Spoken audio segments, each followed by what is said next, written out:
Best today I'm gonna show you how to use make.com make webhook for e-commerce. But before you continue, don't forget to subscribe to our channel to post more tutorials. Now log into make.com account and head over to the website bar and click on webhooks. So click on open scenario to start your webhook scenario. And for e-commerce, let's for example, and for e-commerce, let's search for example here, e-commerce for WooCommerce webhook.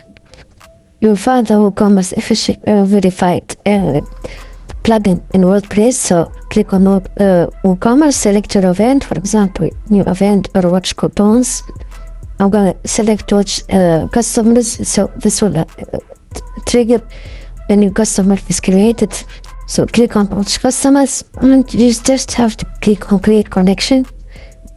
Following connection, tap in my WooCommerce connection and add your consumer key, secret and certificate and your eShop URL in WordPress and click on save.